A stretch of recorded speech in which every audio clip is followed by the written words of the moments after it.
Ielts listening. Official practice materials 2. You will hear a number of different recordings and you will have to answer questions on what you hear. There will be time for you to read the instructions and questions and you will have a chance to check your work. All the recordings will be played once only. The test is in 4 sections. Write all your answers in the listening question booklet. At the end of the real test, you will be given 10 minutes to transfer your answers to an answer sheet. Now turn to section 1 on page 2 of your question booklet.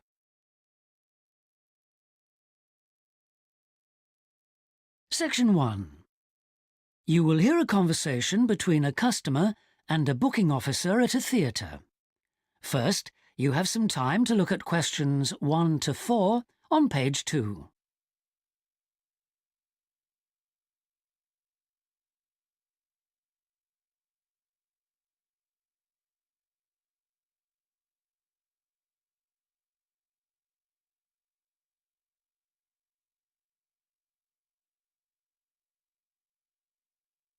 You will see that there is an example that has been done for you.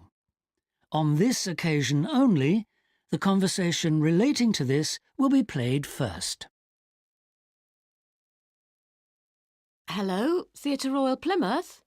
Hello. I'd like to make a booking, please. Yes. What is it you want to see? The Imposter. Right. The man wants to see the imposter, so imposter has been written in the space. Now we shall begin. You should answer the questions as you listen because you will not hear the recording a second time. Listen carefully and answer questions 1 to 4. Hello, Theatre Royal Plymouth? Hello. I'd like to make a booking, please. Yes. What is it you want to see? The Imposter. Right. And which day did you want to come? Friday the 25th. Just a moment and I'll check availability on the computer. Oh, sorry, we're fully booked for that performance. Oh dear. What about the following day then? The 26th? Yes, that's okay. We've got 2 performances on that day, one at 3:30 and one at 7. Which would you prefer? Oh, the later one, please. How many people? Well, there are 4 of us. Are there any concessions? Any children? Oh, I'm not sure. My daughters are 15 and 12. Do they get concessions? Only the 12-year-old, I'm afraid. So that's 1 child and 3 adults. Any idea where you'd like to sit? Stalls or circle? Tickets for the stalls are a bit more expensive. £12 for adults and £8.50 for children. The circle costs £10.50 and £6.50. Do you get a good view from the circle? Oh, yes. And in fact, we've got some seats left at the front if you'd like those. Right.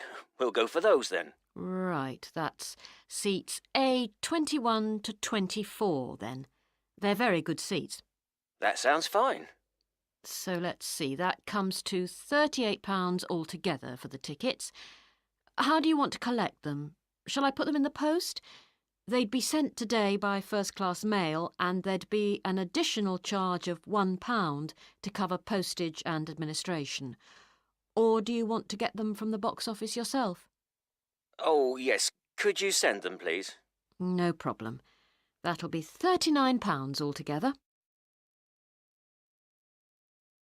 Before you hear the rest of the conversation, you have some time to look at questions 5 to 10 on page 2.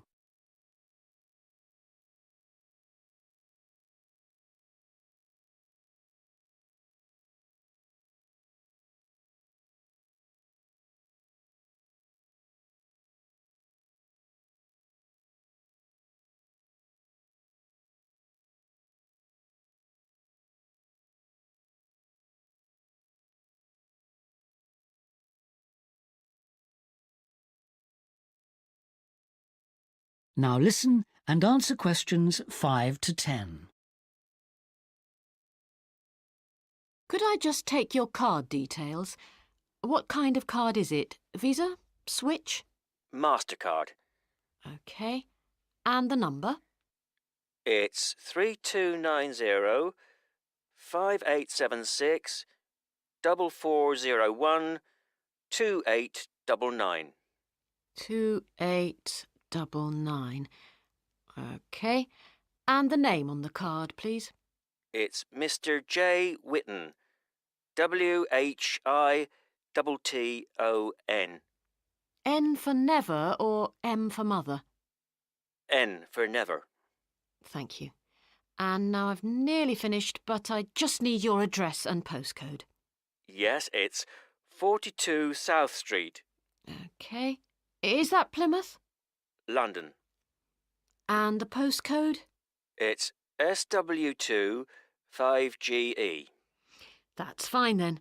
The ticket should be with you tomorrow. Is there anything else I can do for you? Yes, I was wondering if I could get regular information about what's on. Certainly. I can just add your name to our mailing list. Would that be OK? That would be very good. Yes, please. Oh, and there is something else, sorry. One of our group is hard of hearing, and I've heard that you can supply special headphones. That's right. As long as you tell us in advance, we can always do that. I'll book those for you now, and you can just collect them from the box office before the show. Thanks very much for your help. No problem. Thank you for calling. Thank you. Bye. That is the end of section 1. You now have half a minute to check your answers.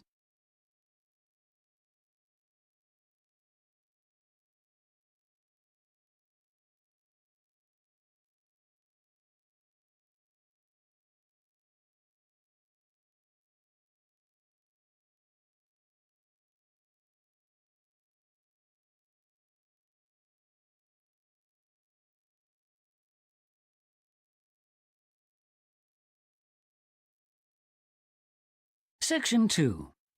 You will hear the organiser of a rock festival talking to the exhibitors and performers at a planning meeting. First, you have some time to look at questions 11 to 17 on page 3.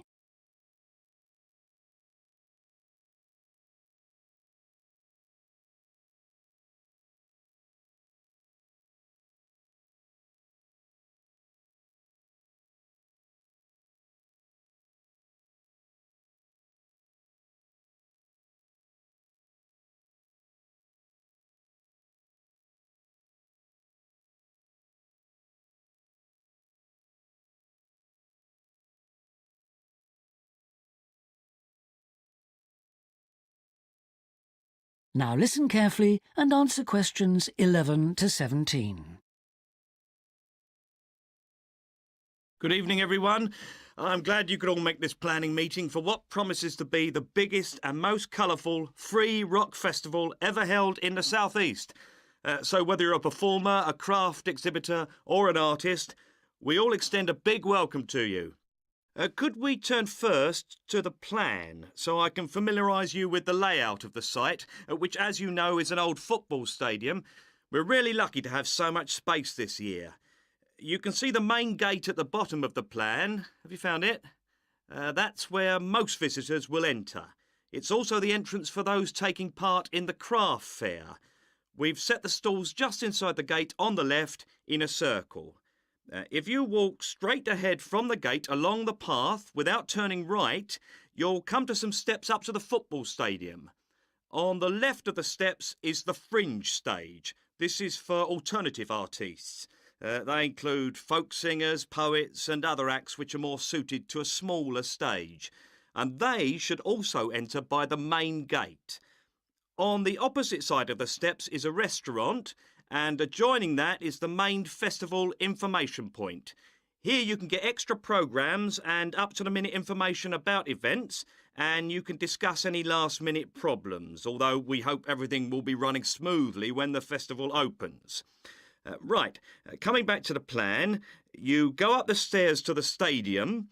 The entrance for the rock bands is on the far side, and on your right is the main stage, which will have powerful illumination and amplification throughout the weekend. There will probably be TV vehicles adjacent, that's in this area only, for recording purposes. If you look at the outside of the plan, you can see a third gate for exhibitors, opening onto a side path. A little way down the path, before you get to the trees, is the building where the art exhibition's being housed. Then, finally, there's just one more building marked on your plan, quite near the main gate. It's divided into lock-up garages, so I hope you now feel quite familiar with the main festival area.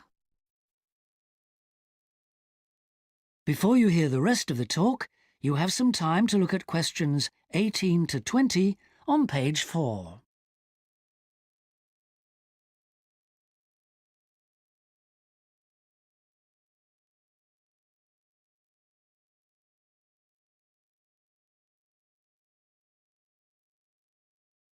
Now listen and answer questions 18 to 20. We also hope that you'll have received your welcome pack.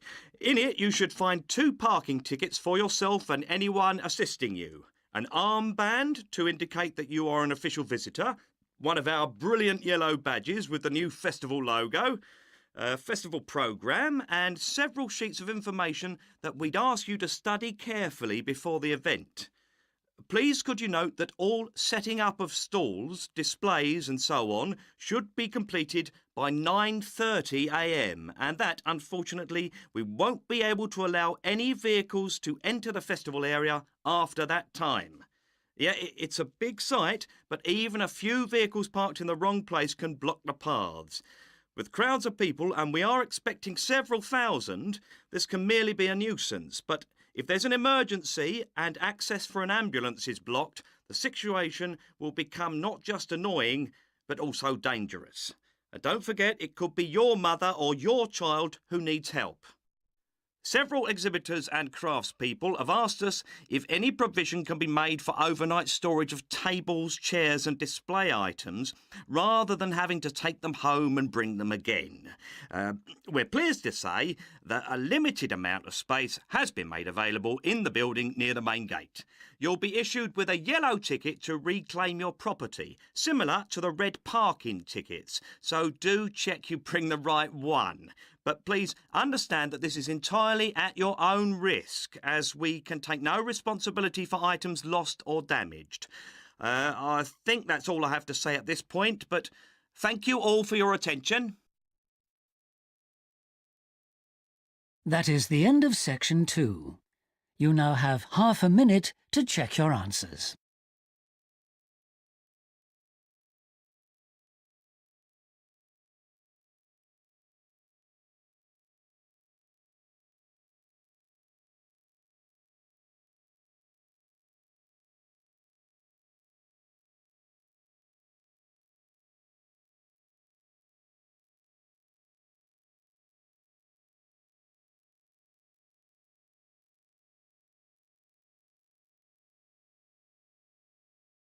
Section 3. You will hear a discussion between a business student called Marco and his personal tutor about the courses that Marco should take. First, you have some time to look at questions 21 to 23 on page 5.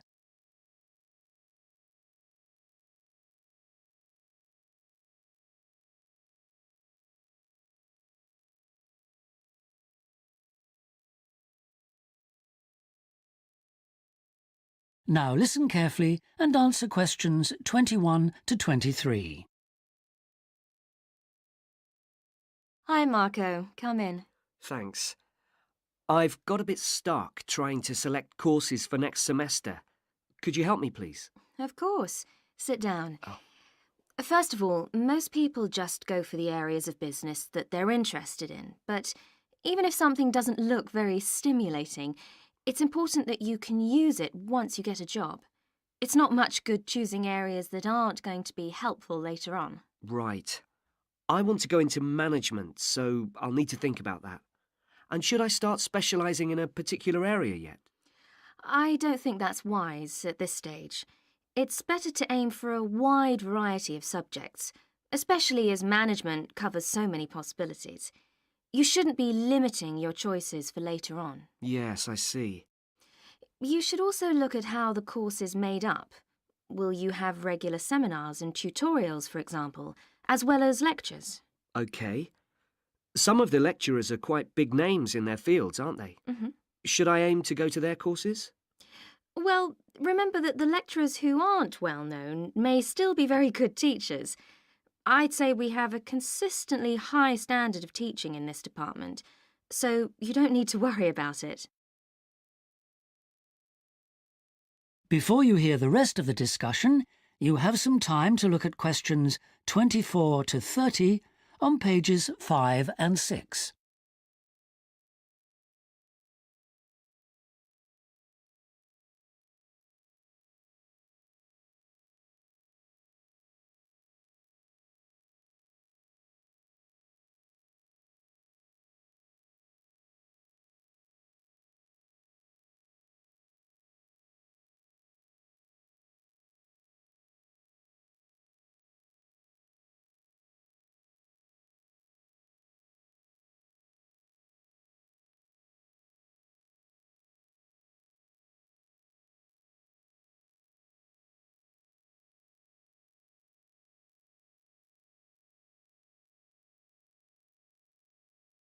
Now listen and answer questions 24 to 30.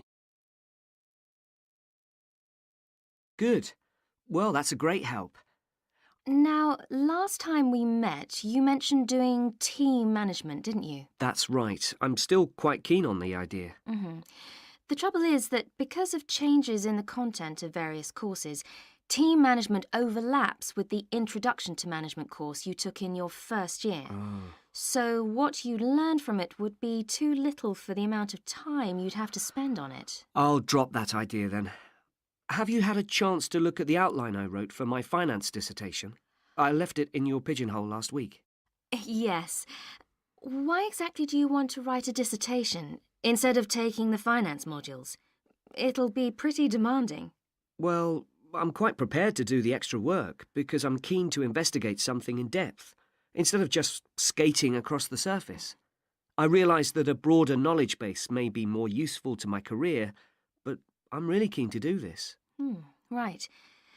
Well, I had a quick look through your outline, and the first thing that struck me was that you'll have to be careful how you set about it, as the way you've organised it seems unnecessarily complex. The data that you want to collect and analyse is potentially valuable, but you'll need to narrow down the subject matter to make the whole thing manageable. OK. I'll have another look at it. I was talking to Professor Briggs about it yesterday, and I got some more ideas then. For part of the dissertation, I was thinking of trying to persuade finance managers from 3 or 4 companies to let me ask them about their company finances. If not, I think I'll have to change to another topic. Well, go ahead then. I could give you some names. Thanks. Now, let's talk about practicalities. Your dissertation must be finalised by the end of May, so you should aim to finish the first draft by the end of March. Is that feasible? Yes, it shouldn't be a problem. I'll need to register for the dissertation, won't I? Is that with the registrar's department? No, it's internal to this department, so you just need to let the secretary know. Do that as soon as you're sure you're going to write the dissertation. OK. Then, to analyse your statistics, you're going to need some suitable software. If I were you, I'd drop into the computer office and ask them for a copy. Right. So, if I revise my outline, can I... That is the end of section 3. You now have half a minute to check your answers.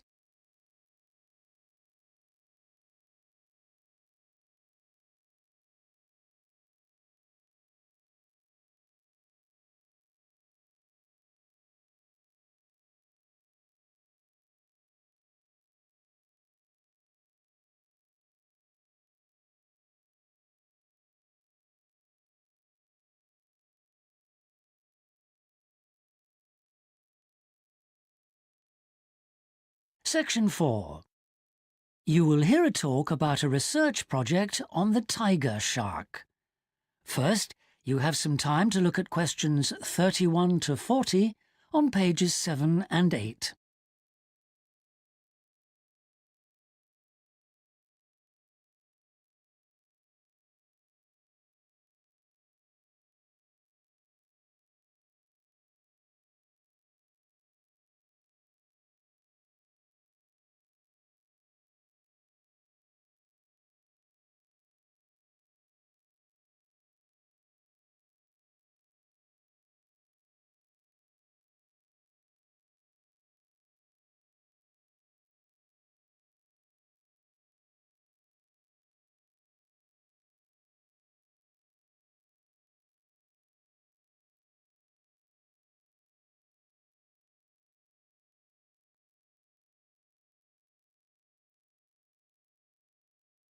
Now listen carefully and answer questions 31 to 40.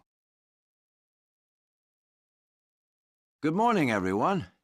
Today I'm going to talk about the research project I've been involved in on the tiger shark.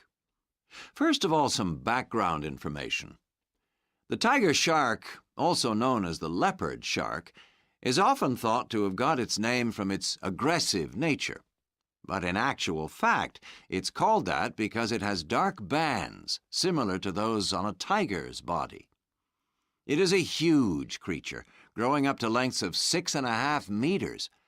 It can be found just about everywhere throughout the world's temperate and tropical seas, but it is most often found along the coast rather than the open sea. In terms of feeding, tiger sharks tend to be most active at night and are solitary hunters. Their preferred prey includes other sharks, turtles, seabirds, and dolphins, to name but a few. However, it's not uncommon to find garbage in its stomach.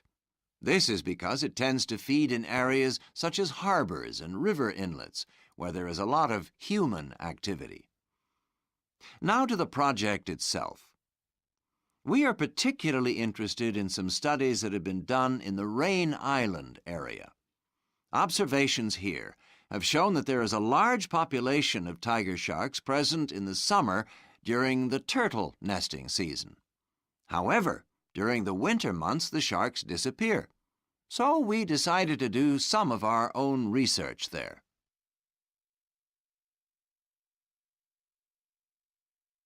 The first step was to tag a number of sharks so that we could follow their movements. To do this, we first needed to catch the sharks. Early in the morning, we baited lines with large bits of fish and set them in place. These lines were then checked every 3 or 4 hours. If no sharks were caught, the baits were replaced. Once a shark had been caught on one of the baited hooks, it was pulled in close to the boat and secured so that we could carry out a number of brief activities to aid our research. This usually took no more than about 10 minutes and was carried out as carefully as possible to minimize any stress to the shark. Each of the tiger sharks that we caught was measured and fitted with an identification tag, and also a small amount of tissue was taken for genetic studies. For some larger sharks over 3 meters long, we also inserted into the belly a special acoustic tag capable of sending satellite signals, while on other large sharks we attached a camera to the dorsal fin to enable us to study the behavior and habitat use of the sharks. After this, the shark was released, and we were able to follow its movements. So what was the purpose of all this tagging? Well, while we were already familiar with some aspects of the tiger shark's behavior and food sources, what we hoped to do in this project was to see exactly what factors affected the migration patterns of tiger sharks and whether it was, in fact, food, weather, and reproductive needs. These are some of our findings. On February 21st, a large female shark, whom we named Natalie, was attracted to our research boat at the northern tip of Rain Island and fitted with one of the satellite tags I've just mentioned.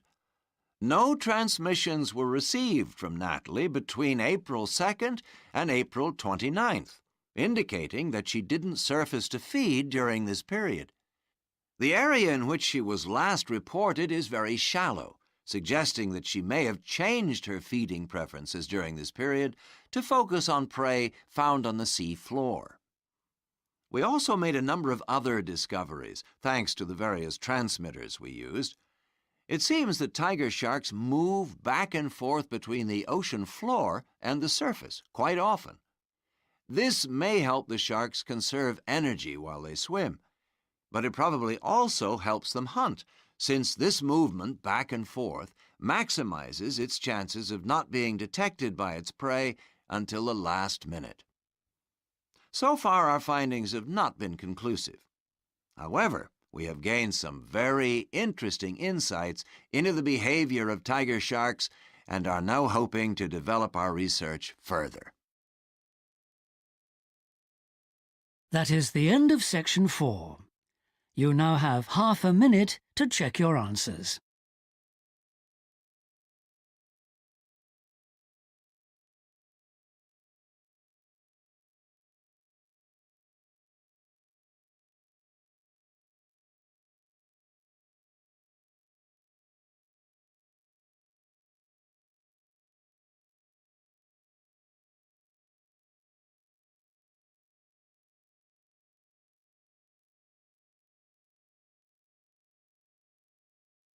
That is the end of the listening test.